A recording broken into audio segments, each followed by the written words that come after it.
It's Saturday night and this is the Saturday 5. I'm Darren Grimes along with Albie Amancona, Ben Leo, Benjamin Butterworth and Belinda DeLucy. Tonight on the show, folks, Jeremy Clarkson is right. London is lost. Time to ban social media for all under 18s. Why I've got bad blood with Taylor Swift. We need to stop throwing hundreds of millions at the Rwanda scheme. And has wokery gone too far in the office place? It's 7 p.m. and this is the Saturday 5.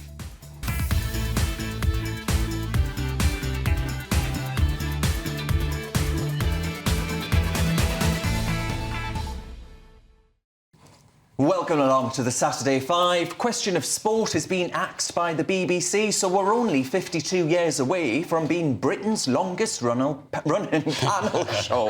And as always, I'm alongside Albie and Benjamin, and we're also joined by the brilliant Belinda DeLucy, plus, back after many a long week, it's Ben Leo. He, of course, boldly ventured somewhere very few Englishmen dare to tread, and even fewer survive unscathed. And as well as getting married, he was also popping over to Australia for a bit. So you know the drill. We all get around 60 seconds to outline an argument about a chosen topic. Then everyone piles in and it goes downhill faster than your average office Christmas party. Ours, by the way, is immediately after this show. We're heading to ours a little bit later. So, of course, we want to know your views as well. Get in touch by emailing gbviews@gbnews.com. But before we start tearing each other apart, it's your Saturday night news with Elizabeth Callaghan.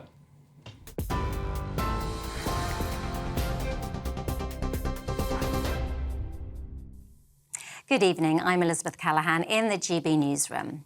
The UK and Italy have agreed to finance a plan to return migrants to Tunisia as the Prime Minister warned that illegal migration could overwhelm European countries. Rishi Sunak addressed a crowd of Italian Conservatives in Rome today after meeting Italian Prime Minister Giorgia Meloni. The agreement will see the two countries assist in the voluntary return of migrants currently stuck in Tunisia. The Prime Minister says it's now more important than ever to tackle illegal migration. If we do not tackle this problem, the numbers will only grow. It will overwhelm our countries and our capacity to help those who actually need our help the most. The cost of accommodating these people will anger our citizens, who won't understand why their money should have to be spent on dealing with the consequences of this evil trade. It will destroy the public's faith, not just in us as politicians, but in our very systems of government. Meanwhile, a second migrant has died after another small boat emergency in the Channel. It comes after a separate incident in which a Sudanese national died off Dunkirk this morning. Another 2 migrants are missing after that rescue, where a small boat carrying more than 60 people got into difficulty. An IDF official says Israeli hostages mistakenly killed in Gaza had been shirtless and holding up a white flag. Israeli troops opened fire on Yotam Haim, Samar Talalka and Alon Shamritz after they were misidentified as a threat. They were killed in an area of intense fighting where Hamas terrorists often wear civilian clothing. IDF called it a tragic event that happened due to the nature of the conflict. Police in Norwich say there is no indication of third-party involvement after a body was recovered in the search for missing woman Gaynor Lord. That's after authorities carried out a post-mortem examination. Norfolk Police say the body will be formally identified tomorrow. A Royal Navy destroyer has shot down a suspected attack drone targeting merchant shipping in the Red Sea. Defence Secretary Grant Shapps says HMS Diamond hit the target overnight with a Sea Viper missile. The ship recently arrived in the region as part of efforts to increase maritime security. And a large copper rooster has been hoisted onto the roof of Notre Dame Cathedral in Paris. The golden weather vane was blessed by the Archbishop of Paris, a milestone in the race to complete the restoration of the landmark building. The cathedral was severely damaged by a fire in April 2019, sending the old rooster crashing to the ground. That will now be displayed as part of the new Notre Dame Museum. This is GB News across the UK, on TV, in your car, on digital radio and on your smart speaker by saying, play GB News. Now it's back to the Saturday 5.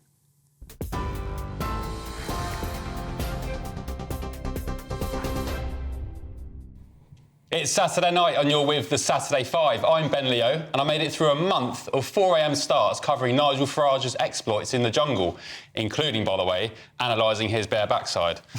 But can I survive an hour in the studio with these 4 reprobates? Let's find out by cracking on with tonight's first debate. Up first, it's Albie. What has been on your mind this week, Albie? Ben, it's time to ban social media for all under 18s. Look, this week, Westminster was abuzz with rumours that the Prime Minister, Rishi Sunak, is considering banning social media for all under 16s.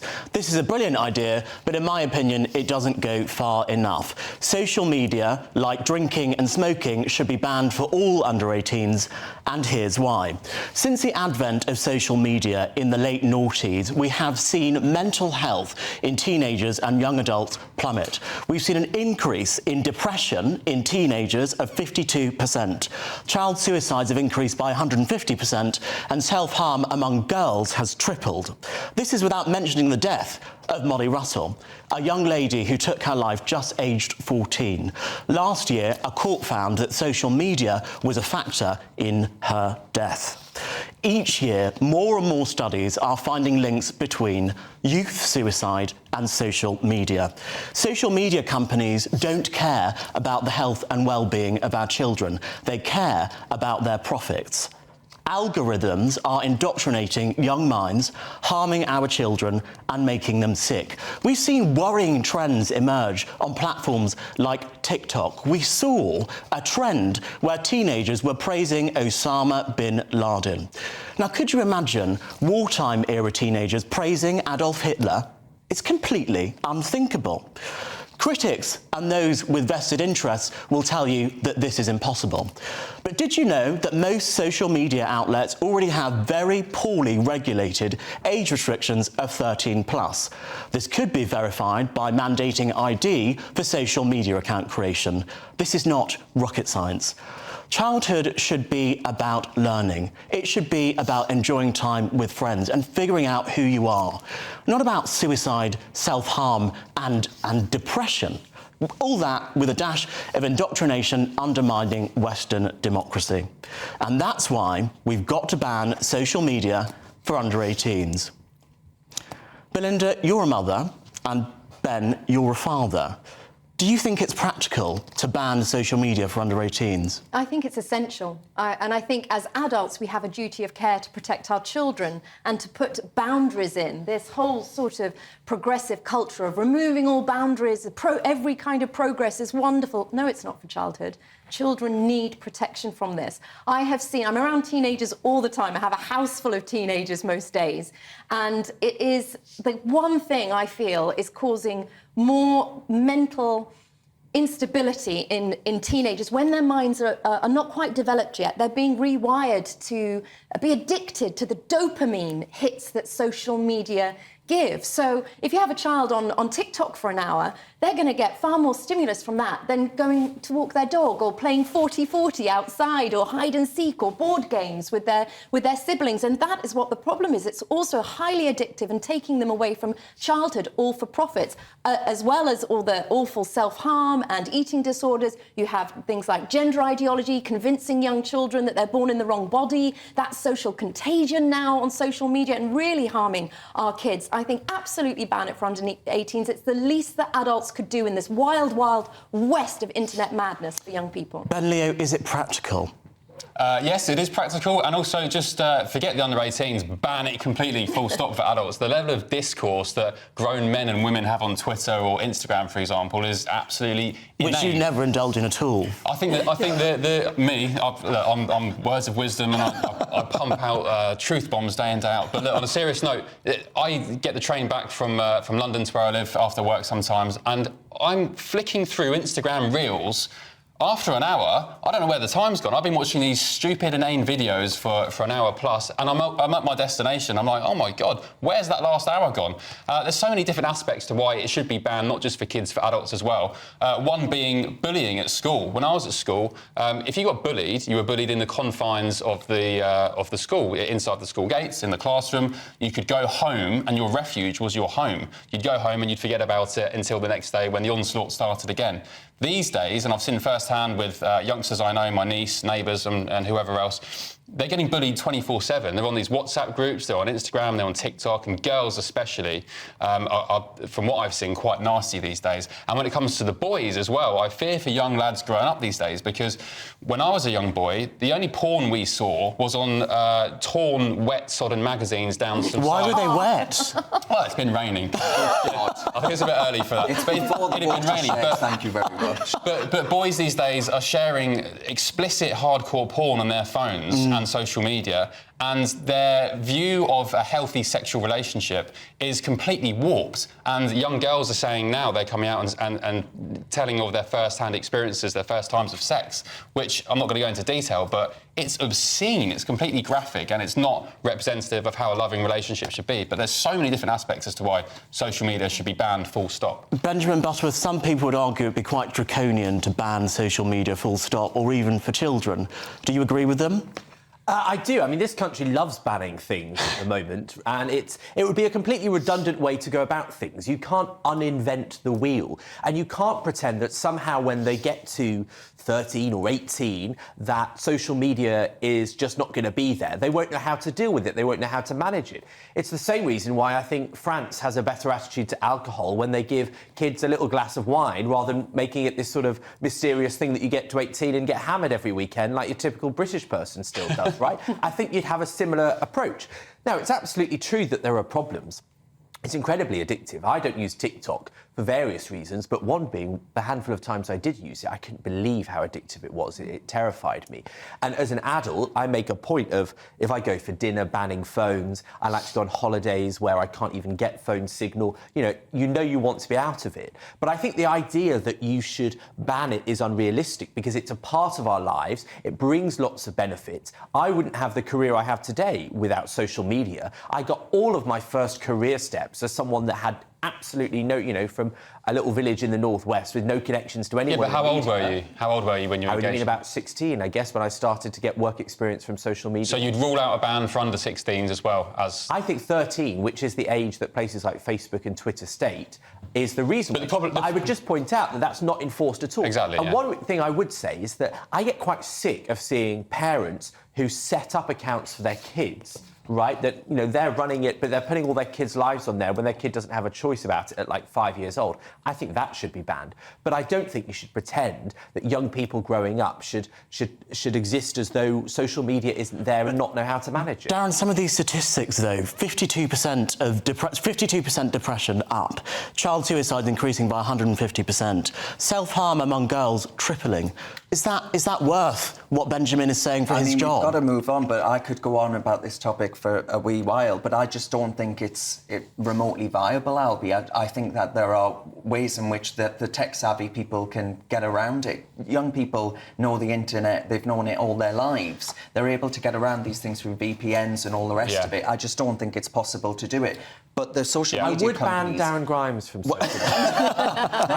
Many would. All right, great stuff. Well, moving on, talking of Mr. Grimes, you are next. What have you got in store for us tonight? Well, Ben, I'm going to talk about Jeremy Clarkson, right? We all know Jeremy, that bastion of subtlety and restraint. Well, he's lobbed a verbal grenade in the direction of London's Mayor Sadiq Khan, with his usual lack of mincing words. He said, people of abroad, do not come to London until we can get rid of our clown mayor. London, our once proud capital, under Khan's rule, has transformed from a gleaming beacon of British pride to something resembling a faded postcard of better days. I would argue, folks, its downfall is somewhat Shakespearean. If Shakespeare had been a race-baiting, vertically challenged egotist with a penchant for ruining everything he touched. Khan seems to have a blind spot bigger than the London Eye when it comes to crime. Stabbings, muggings, the lot. The crime statistics are soaring like eagles. except they're plummeting London into a pit of despair. Congestion charges, low traffic neighbourhoods, ULEZ, those damn infernal cycle lanes. It's like playing a twisted game of Monopoly where every square you land on is a super tax space. The biggest losers, they're not the latte-sipping leftists in Cairns City Hall, but the white van man. London echoes today with calls for jihad and intifada more than it does king and country.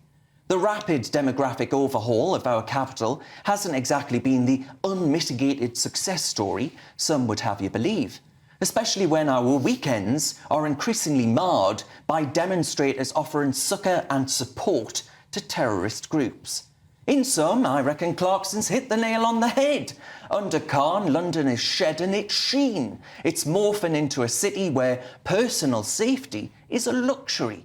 Driving a car, a sin, and living within your means, a pipe dream.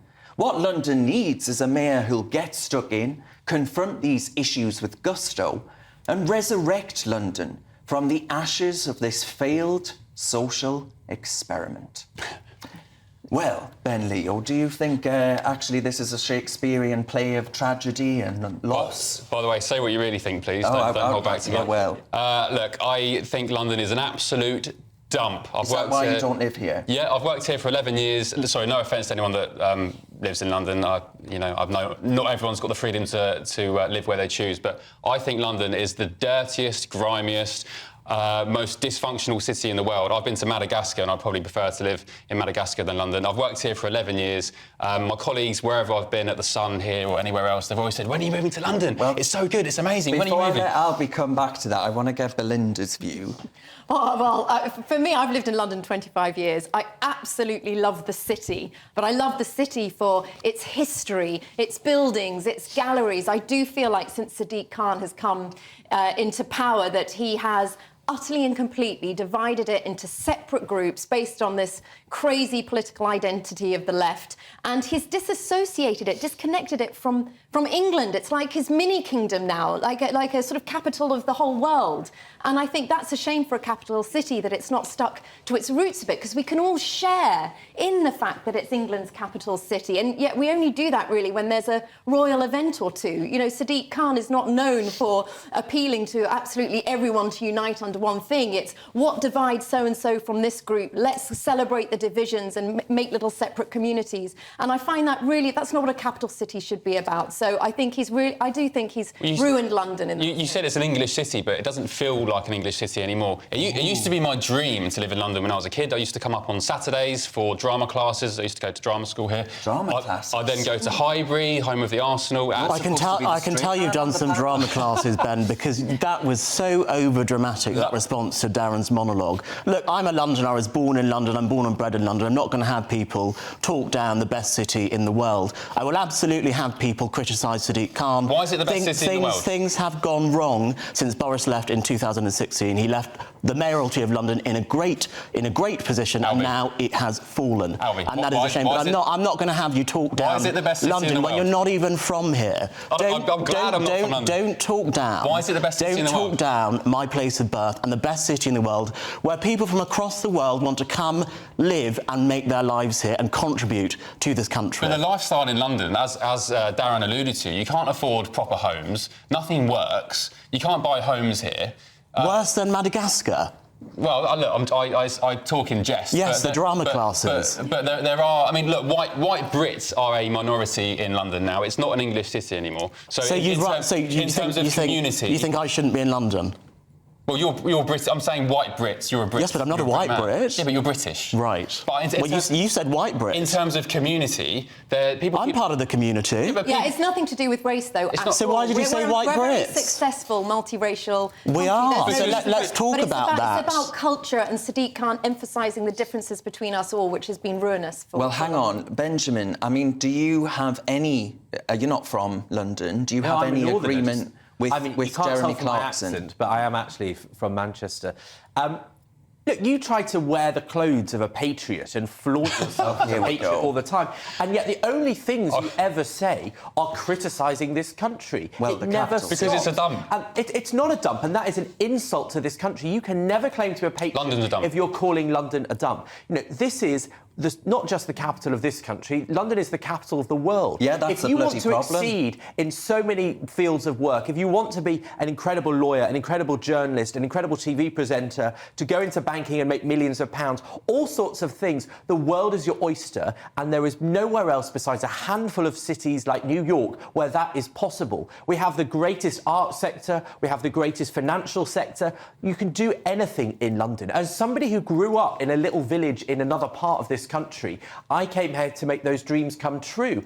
And you talk about it being a dump. You go to most other major cities, the crime rates are significantly higher than London. What, in the UK? The British streets cities? are significantly dirtier than London. I tell you what, if you think this is a dump, wait till you see Paris. London is not Paris is also a dump, by the London way. is something Yeah, that it all is. Brits should be proud of. And let me point something else out. There are only 2 places in this country that pay more tax than they take out. That's London and the South East. So you might think it's a dump, but I tell you what, we're paying for everyone else in this country. It sounds like Reality. you're just trying to justify your high levels of rent and mortgage payments to live in a box. And I there mean, are also a lot more people in London, so of course it would make sense that there will be a lot more taxpayers in London. It doesn't, Therefore, because it's going... about yes, the it contribution does. and what you take out. Most people in the country actually will take out more than they put in. Benjamin, can I ask you something? If you have had kids, if you adopted, or would you raise your children in London? I mean, I think one of the reasons... I would. One of the Let me reasons ask why you might Benjamin. want to move out of London is because you can get a bigger home. So, OK, so you wouldn't? No, but that's quite a different What a question. hypocrite. No, it's not What at all. a hypocrite. Well, also, It's not though, at You all. love London so much and it's so amazing you wouldn't raise your kids And there. how many I didn't times... say I wouldn't raise my kids here. I say that I understand that, you know, people might want space and countryside and stuff. Because to raise their London's family. unsafe How and many you can't get times, home. Benjamin, have you been mugged in London? Once in 13 years. And I tell you what, you know, quite frankly, I'm willing to accept those odds because there are a lot of places in this country, let alone the rest of the world, where you'd have a harder time. Well, I certainly So- feel and like that in Newcastle. And the I'll tell fact you is, that for free. you know, where I grew up, I would feel more at risk because here there's so many people around, there's so many police, the streets are well lit. I do not think London is an unsafe city at all. Well, folks, you're going to have to let us know what you think because now we're going to talk about how you could win £10,000 cash, brand new tech and shopping vouchers. You could be the very first winner in our Great British Giveaway. Here's all the details of how you could make those prizes yours.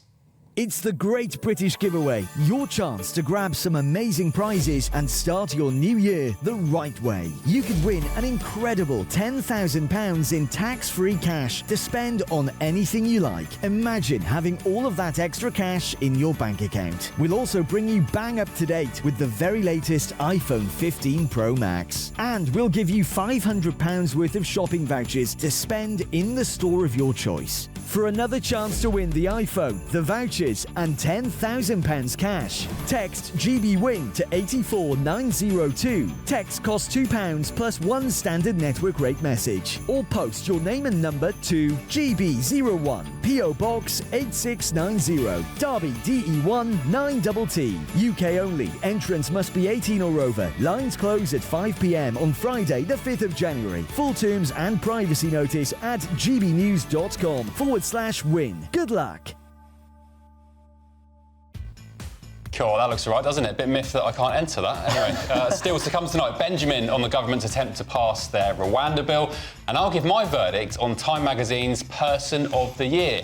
Some esteemed politician or worthy charity worker, perhaps? Nope, only Taylor Swift, unfortunately. But next, big corporations these days seem to have been going out of their way not to hire straight white men. Well, I'm stuffed. Belinda DeLucy will tell us what she thinks of that. You're with the Saturday 5 live on GB News.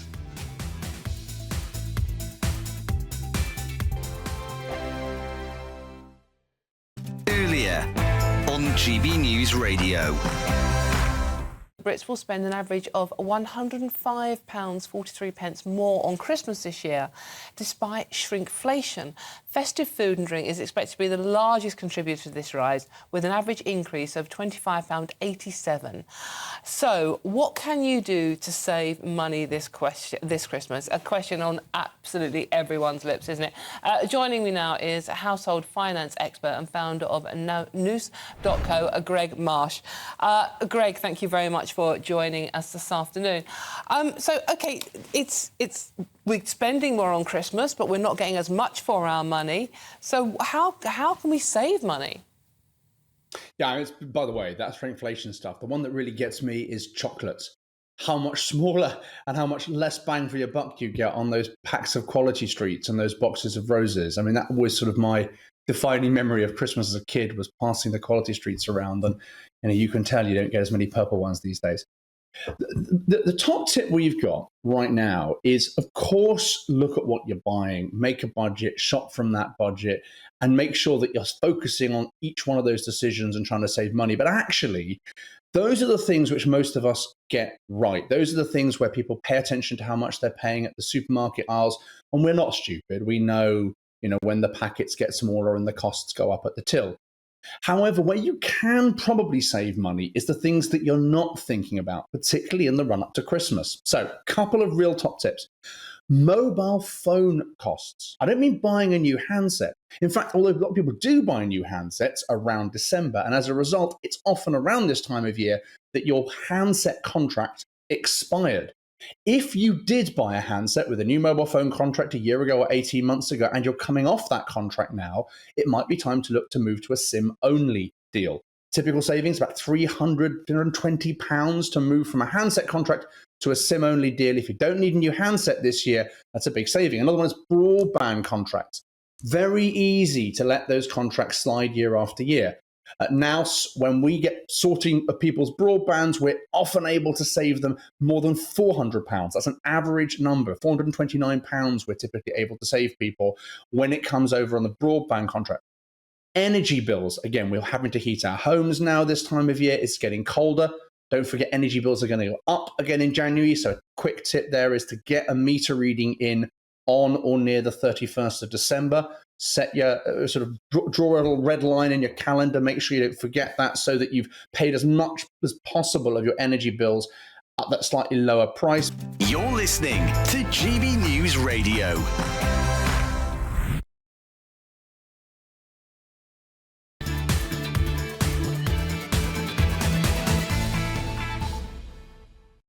Welcome back to the Saturday Five, a very, I think it's safe to say, fiery one, in which Benjamin Butterworth's just told me to sod off. So, as always, thanks very much for your emails about tonight's topics. On the social media question we raised earlier, Jane has written in, and Jane says, social media is such a toxic force, I despair at how it's impacting my grandchildren's lives.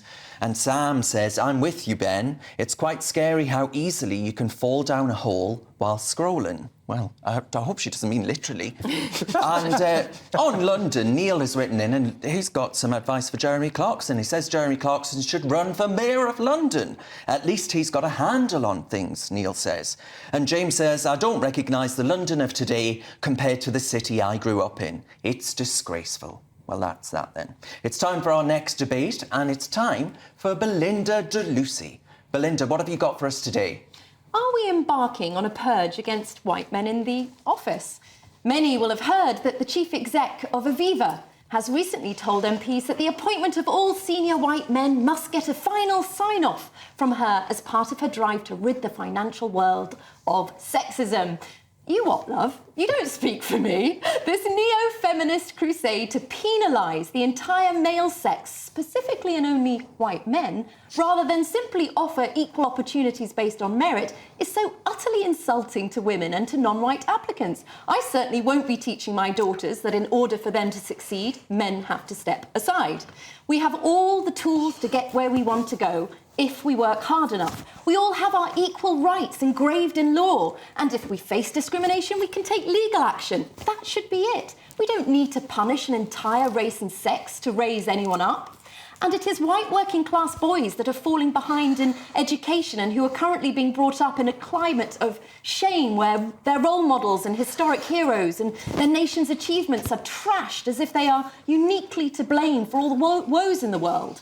Anti-white rhetoric is so prevalent now that businesses and celebs feel at ease commenting negatively on white groups of people openly. It is racist and it needs called out. If we let this go unchecked, the question is, who is next? The woke Stasi won't stop with white men. Next it will be women and black people not being black enough. The woke end up eating the woke. No one is safe unless we stop sanitising the discrimination of white men. Diversity at all costs will cost us all. Yeah. So, Benjamin, what do you think about the discrimination of white men in the office or workplace at the moment? It's not just Aviva. There have been many adverts now, you know, discouraging white people from applying. Do you think this is healthy in your woke world?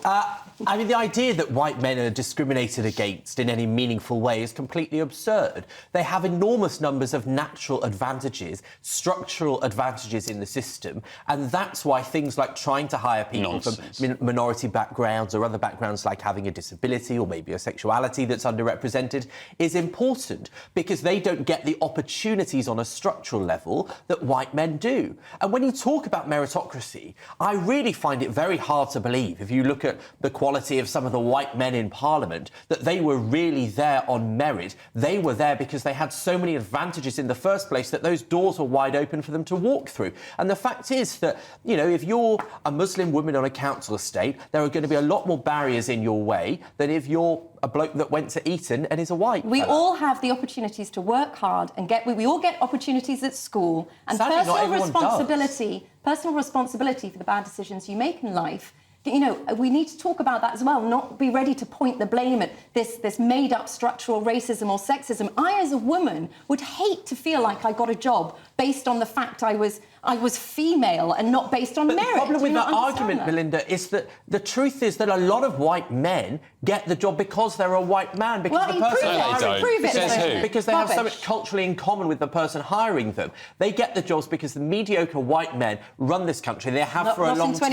Our Prime Minister is Asian, for goodness sake. What do you mean white people run the country? Suella Braverman was Home Secretary.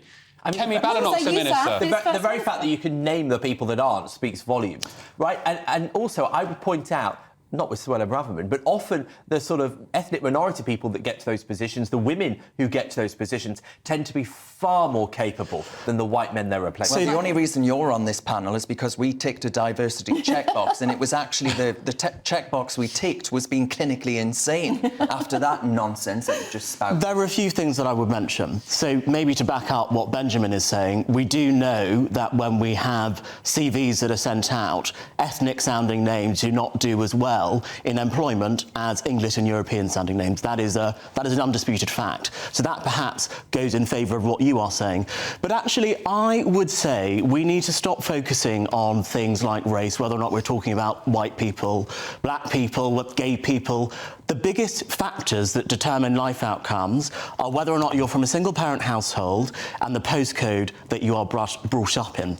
Now, that has been missing from all of the discussion, I think, this week with the case at Aviva. Everyone has been saying anti-white racism. Belinda, I'm afraid you did that. That is just as bad as people saying the reason people aren't getting jobs. Hold on, that is just as bad as people saying the reason people aren't getting jobs is because they're black. The main factors are where you grew up and your family structure, and we need to talk about those factors more. I know you're trying to be diplomatic by saying that both sides are a joke. They're not. There is anti-white racism. Look, in Boston this week, the mayor of Boston sent out an email saying, Christmas party for all council workers, barring the whites. You had Aviva this week. You had the RAF, who apologised earlier this year. After an inquiry, they were found to have positively discriminated against white people by refusing to hire white pilots on a training scheme. It goes on and on and on. So to say there's not white racism is guff. The Red Arrows and the RAF just had to apologise for having misogynistic and rape culture issues, right? That's what happens when white men are in charge. Oh, so that's okay. About colour, as if white men are uniquely to blame for being sexual predators. Also, though, there are bad apples in every race. Benjamin There's mentions a lot more in the white rape people. and all those other things, serious issues. Well, he mentioned white people having some kind of structural advantage within the system. What do you say to those white girls in Rotherham who were totally ignored and sidelined because of the fact that they were dismissed as, and I quote, white slags? What structural advantage did they have? Where's the white privilege there, Benjamin? But first of all, to say that white privilege exists isn't to say that there aren't white people who have tough and significantly disadvantaged backgrounds. It's saying that if they were a Muslim girl or a black girl, that they would have an even harder fight. The fact is that, Edward Enninful, who was editor of British Vogue, got mistaken for a cleaner when he turned up at Vogue House, right? If that doesn't show you that people make assumptions and expectations based on race, someone that had worked in that building for 20 years, they thought because he's a black man, he must be the cleaner. Well, we're not saying there isn't racism and sexism. They're not saying that. We're saying the subtlety and the widespread assumptions. Benjamin, the anti-racism movement is going to fail if it replaces discrimination with another form of discrimination. Yeah. It will fail. Yeah, right. Still ahead, folks. Ben Leo's going to try to get down with the kids by talking about Time magazine Person of the Year, Taylor Swift. But next, the government is still trying to pass their Rwanda bill, and Prime Minister Rishi Sunak was hailing a victory of sorts this week. Benjamin Butterworth will give you his verdict. You're with the Saturday 5, live on GB News.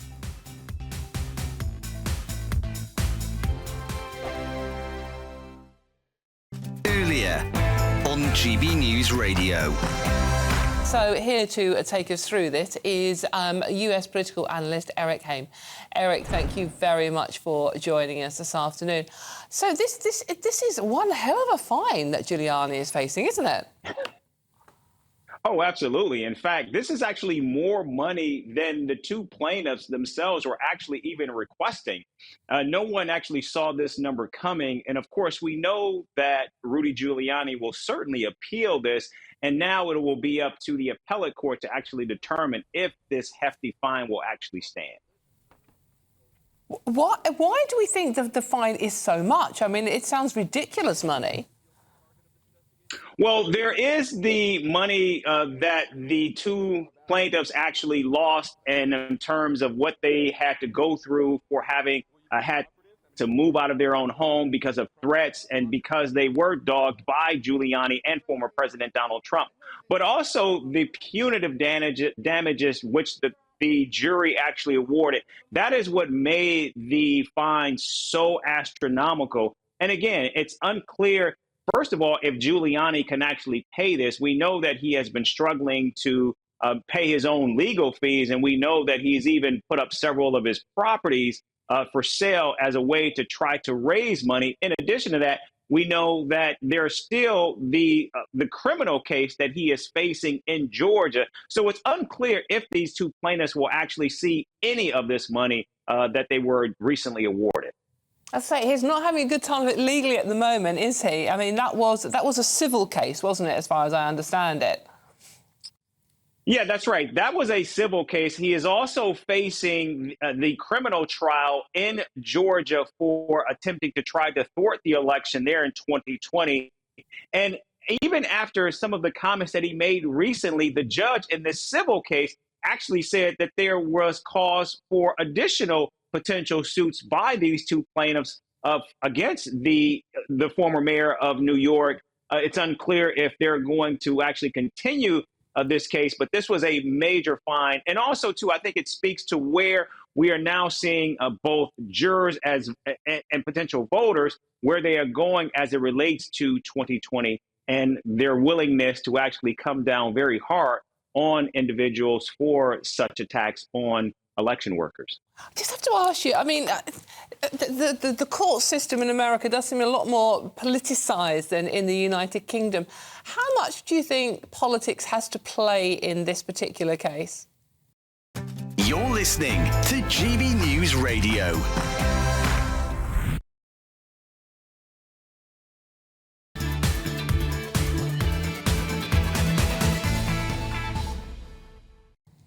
Welcome back to the Saturday 5. Your emails are flying in as usual. Fortunately, no fists are yet to fly. Because actually on diversity, Christine says, my pension pot is with Aviva, but it won't be after Christmas.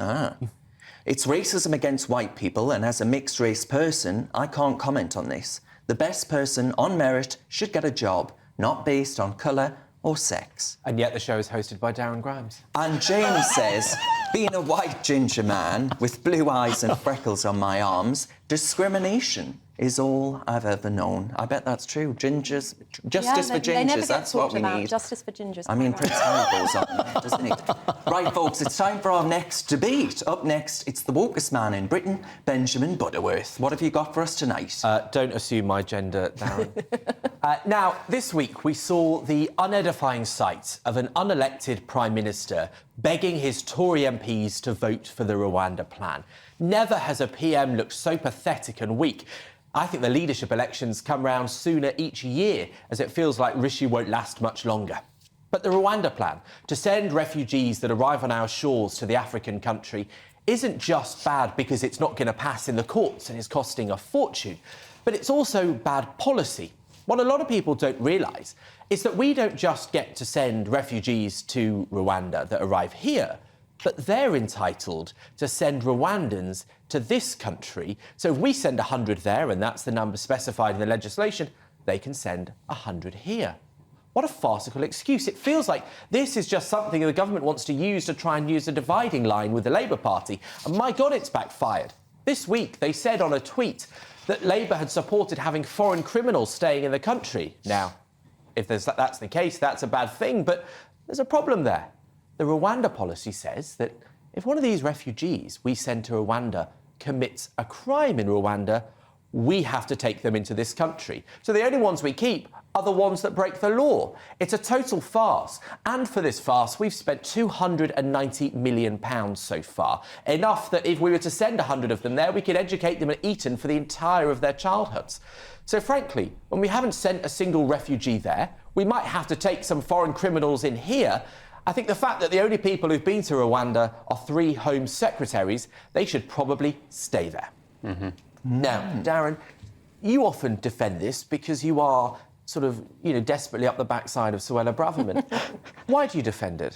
Well, I defend it because we need a deterrent, and actually the Labour Party's proposals just say come one, come all, and we'll process you here. The idea that the Labour Party are going to send anyone back, return them to their country of origin, or even, dare I say, return them to the land of wines and cheeses, if France, that's not going to happen, because you people quite like the setup we have right now, which is mass migration in the hundreds of thousands. That's upper tier hundreds of thousands. We do need some form of deterrent. I'm not saying that actually the Rwanda plan is the best thing since sliced bread. Frankly, if I had my way, I would do what Australia did under John Howard and then after that under Tony Abbott, where we put people in unsinkable lifeboats and towed them back to the country they came from. I would do that to France. I couldn't give 2 hoots about some European court turning around and saying, well, actually, that's a breach of international law, or President Macron saying, well, I've actually got my knickers in a twist over this and I'm not too happy with you. I care about the security and stability of this country, and I think that this poses a serious threat to both of those things.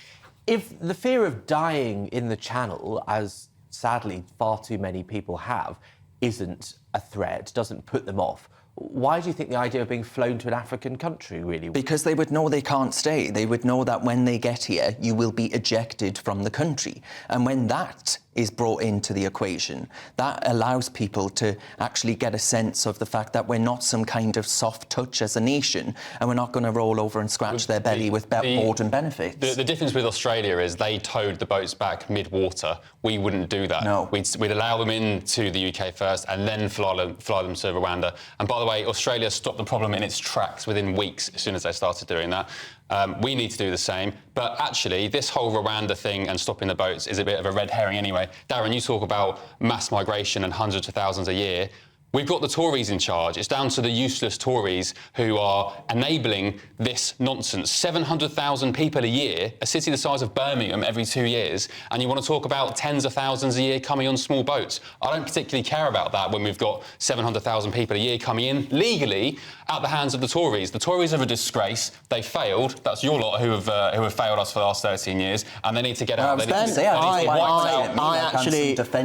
actually agree with you on that, actually. And who was the person that came up with the Rwanda plan and on liberalising immigration rules after Brexit? Boris Johnson and Priti Patel. They both came up with those ideas and implemented those policies. And I now think Rwanda was a distraction because they knew that net migration was going to go up. Well, France recently deported a terror suspect against a Strasbourg ruling. They stood up for their national security, for public safety, against international law. The fact that Conservative Party refuses to do that and continue to kneel at the altar of impressing their international friends while putting it at risk, I think is a massive betrayal of the Tory party. And you say, oh, we've got to focus on the legal migration. Yes, of course. But having undocumented men in their hundreds of thousands is such a betrayal. It makes us feel safe, especially women and girls. It is not right. We do not know who's in this country, especially as the terrorist threat is going up. What we should do is cap refugees at 20,000 to resettle here, take them straight from camps. Anyone who comes here, because lorries are a problem too. It's not just the boats. We take straight back to France by the boats. I don't care if we ruffle Macron's feathers. He'll have to deal with it. And we can at least help genuine refugees, women and children who don't have tens of thousands of pounds to pay the smugglers. The one thing I say about breaking international law is we can't, as a country, as one of the countries that invented the world liberal order, then go and break international law. It's a national security risk. And also criticise Iran, China and Russia for doing the same when it's convenient for them. It makes me uncomfortable. Using Iran and China constantly to chain us to bad international law is We can change it. Why don't we campaign to change it rather than breaking it? OK, we'll have to move on there. Still ahead, folks, we've got one more topic, and Ben Leo is going to have his say on Taylor Swift being named Person of the Year. You would think he could just shake it off, but it seems we're not out of the woods quite yet. You're with the Saturday 5 live on GB News.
Welcome back to the Saturday Five. As always, cheers very much for your company and your emails. On Rwanda, Jenny's written in, and Jenny says, I just want to see a solution to this chaos now. I mean, I'm as frustrated as Jenny is, to be honest. The government's handling of Rwanda has been laughable. Well, that's something we can all agree on, I think. Maria says, I'm a Red Wall voter, and I can tell you that the only joke on migration is the Labour Party. If they get in, we can look forward to years of blame, and more blame. The only person Benjamin Butterworth won't be blaming is the Labour Party, so there we are. Steve says, Benjamin, I've got more chance of passing my kidney stones than the Rwanda deal. Well, there we are. That's that. I'm sorry, Steve, that you're going through such a traumatic time. Up next, it's Ben Leo, and he's going to finish off the evening. Ben, what are you talking about? OK, I think I'm going to upset a few people with this, but here we go. Time magazine announced its coveted Person of the Year award this week, the prestigious prize previously won by the likes of, I don't know, Winston Churchill, our great former Prime Minister, or the beloved late, great Queen Elizabeth II, and even Elon Musk in 2021, the man who wants to expand humanity's consciousness to Mars. So, who scooped this year's prize? Someone who's cracked the mystery of dark matter, perhaps? Cured cancer? Or what about someone who's simply done good in their community? Well, no, none of those. It's Taylor Swift, the one-woman, man-hating machine who's reached billionaire status by banging on song after song about how undateable she is. It's something I just can't shake off. Excuse the Taylor pun, but she has millions of mostly young female fans who completely idolise her for the inability to hold down a relationship. When did becoming so dysfunctional become so fashionable? Now look, I'm sure she's a lovely person and it's nothing personal, Taylor, but you're 34 years old, you've never been married, you've got no kids, you've got at least 10 ex-boyfriends, and your hit songs are called You Need to Calm Down, Look What You Made Me Do, Don't Blame Me, and I Knew You Were Trouble. Look, I don't know about you, but it appears the common denominator for trouble here appears to be you, Taylor Swift. So no offence, Swifties, you idolise one of society's worst role models. And I know it probably brings Western women comfort to know that someone of Taylor's status goes through the same romantic turmoils as they do. But the difference is, she's laughing all the way to the bank while doing it, and probably at you as well. And that Time Person Magazine of the Year award should be going to someone who empowers our young people, not someone who pushes the victimhood philosophy of everyone else is to blame but me. Belinda, you're a big Swiftie. Oh my gosh, look, I'm no fan of constant whining about men in songs. It was what put me off Adele, actually, in the long run. But I love Taylor Swift. I have adored her upbeat, fun music. Look, I don't think she's worthy of a platform sharing with Winston Churchill or anything like that. But she is only 34. It's much harder for women to, you know, have children and look after them while touring the world and doing all the music concerts than it is for guys. So what if she's not married and settled down yet? And maybe, you know, she's just waiting for her true love, and sometimes that doesn't come till later. I get that, but isn't it just her track record of... What track record? Going through why is she's a bad role model, man. in your opinion, because she's had more than one boyfriend. She's had about 20. She's not married, and she doesn't have any children. How many boyfriends? And she doesn't have any children at the age of 34. Look, I mean, again, total arrant nonsense. The reason why Taylor Swift is the Time Person of the Year is because she is about to have the world's highest grossing tour of all time. It's going to be over $1 billion grossed on the Eras tour. About how rubbish she is with men. Well, what do men sing about? Sorry. Who's your favourite singer? My favourite singer? I like bands, Blink-182. And what do they sing about? Do they sing about relationships? High School, My Life. Do they sing about relationships? Yes. Yes, they do. Yes. So it's all right for Blink-182 now and then to sing about relationships, but not Taylor Swift. No, but now and then, that's not what they've built their whole reputation on. So what else do they sing about? They can't hold... It's a very dysfunctional way of being, where you go through man after man, you can't hold down a relationship, and she has sometimes... I don't like that. You don't rubbish. Know that at all. I mean, the way you talk about her, you know, I'm going to have to call you Ayatollah Leo, because your expectations of how a woman should behave are ridiculous and controlling. Let's actually look at... You know, first of all, you talked about how Churchill had been Time Person of the Year. The year before that, it was Stalin, and a few years later, it was Hitler. You know, Time Person of the Year is a recognition of the person that's had the biggest impact. It's not necessarily a compliment, right?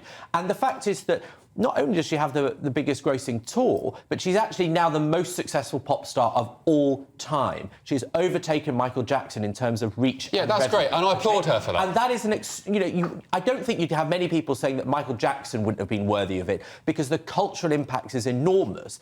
And the fact is that, here is a woman from a very normal middle-class American background. She writes her own music. She's become globally famous. Yeah. She's never committed a crime. I'm not saying she's not successful. She doesn't do the sort of uncomfortable, hypersexualized behaviours that some people do. She doesn't go around insulting and making foul-mouthed comments about other pop stars. She doesn't bring down other women. She does earn a huge amount of money. Come off it. She employs There we thousands go. of people, and she pays her staff properly. I'm not saying on her she's... tour, at every OK, stop that's on the enough, route, that's enough. I'm not saying she's not talented. That is a role model. I'm not saying she's not talented. I'm not saying she's beautiful. What have you done? And she can... I'm here on the Saturday 5. He's married and he's got kids, is his argument. Oh, married, I've got kids. But look, I jest slightly, but the fact that she's built her entire reputation on the fact that she hates men and can't hold down a relationship... She doesn't hate men. To young women... She's got a boyfriend. To young... She's going out with an NFL player. Yeah, from the last couple of weeks. We'll have to leave it there. She lived in Highbury in North London. I just think young with her boyfriend. We'll have to leave it there. That could go on and on and on. I think she's brilliant. This is it. I'm finally going to walk. Well, folks, thank you very much to our guest tonight, the wonderful Belinda de Lucy. And in fact, one emails, Helen says, great to have Belinda and Ben back on. Reminds me of Saturday nights as a kid watching the 80s. Thank you very much, Helen. Next up, it's the brilliant Leo Kearse with the Saturday Night Showdown. Cheers very much for watching. We'll see you next week. And you're going to get the weather from Jonathan right now. That warm feeling inside from Boxed Boilers, sponsors of weather on GB News. Hello there, I'm Jonathan Vautry here with your GB News weather forecast provided by the Met Office. Rain warnings are in force across western Scotland throughout this evening and overnight, with potential for a month's worth of rain falling by the time we reach the end of the weekend. So do take care here. Elsewhere, it will be a drier night, still some outbreaks of drizzle to watch out for, and the cloud will also be thickening in. Where you hold on to a few clearer spells, you might see the odd mist patch, temperatures perhaps getting down into 6-7 degrees Celsius, but elsewhere it will be an unseasonably mild night, not falling much lower than 10 or 11 degrees Celsius for Northern Ireland and Scotland. That rain then in place still for Western Scotland. It will be persistent throughout the day on Sunday. Potential for flooding and transport disruption, even some landslides due to this amount of rainfall. Again, England and Wales should stay drier, the cloud wanting to break its way up into the afternoon, particularly to the eastern side of the country. Temperatures here again, 11, perhaps ranging into 13 degrees Celsius. As we head into Monday, that frontal system that is stuck across northern Scotland will slowly drift its way southwards, now spreading more into Northern Ireland, Northern England, parts of Wales as well. Will turn into quite a drab, dreary and damp day for many of us. The far southeast perhaps staying drier, still with a fair amount of cloud around, but some brighter spells pushing their way into the far northwest of Scotland with a few showers, but also some fresher and cooler conditions. So temperatures will be falling their way off across northern areas of the UK as we head throughout next week. Bye-bye. Looks like things are heating up. Boxed Boilers, sponsors of weather on GB News.